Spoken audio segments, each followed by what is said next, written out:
Jadi berita viral yang beberapa hari ini terus berkembang yang masalah BBM Pertalite itu, yang masalah pajak ya. Jadi banyak yang pro kontra. Ada yang menerima, ada yang tidak menerima. Ada juga yang mengatakan bahwa dengan adanya pajak yang disidak seperti ini, itu bisa membuat orang menjadi disiplin membayar pajak. Tapi ada juga orang yang tidak menerima karena dia mengatakan bahwa itu bakalan membuat masyarakat semakin susah ya.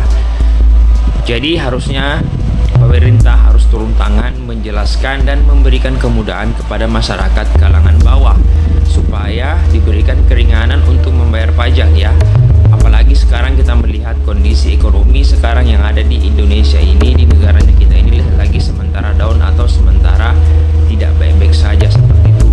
Harusnya pemerintah ini memberikan solusi atau membukakan jalan bagaimana caranya supaya kita ini punya penghasilan yang lebih, supaya kita ini bisa ditargetkan membayar pajak ya. Karena kenapa? Ketika ekonomi kita seperti ini terus kita disuruh membayar pajak dalam keadaan ekonomi yang sementara down, itu akan tidak bisa ya. Karena pasti banyak orang yang tidak mau menerima. Berbeda dengan kalangan-kalangan yang mempunyai penghasilan lebih atau mempunyai penghasilan yang mau dikatakan itu tidak kurang ya, pasti dia menyetujui yang namanya pembayaran pajak. Tapi kalau seperti kalangan bawah, pendapatannya tidak ada, jualannya digusur, modal tidak ada, terus diminta bayar pajak, otomatis mereka pasti akan menolak. Karena kenapa? Satu hal yang tidak bisa dia lakukan karena ekonominya rendah, ekonominya itu down atau penghasilannya tidak ada. Apalagi kalau sampai dibilang kendaraan itu tidak bisa mengisi BBM, itu lebih kacau lagi. Karena kenapa?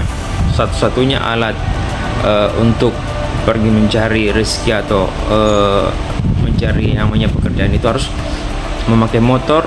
Kalau memakai motor itu kan harus memakai biaya-biaya seperti bensin seperti itu ya. Jadi ini semoga ini masyarakat, semoga ini pemerintah bisa mengkaji, semoga ini pemerintah bisa memberikan solusi kepada masyarakat dulu. Kalau memang mau menerapkan yang namanya pajak ya, harus betul-betul ekonominya masyarakatnya di Indonesia itu harus dimaksimalkan dulu, diperbaiki dulu, baru berbicara pajak ya, seperti itu. Oke, teman-teman jangan lupa di subscribe, like and share video saya, semoga bermanfaat. Assalamualaikum warahmatullahi wabarakatuh.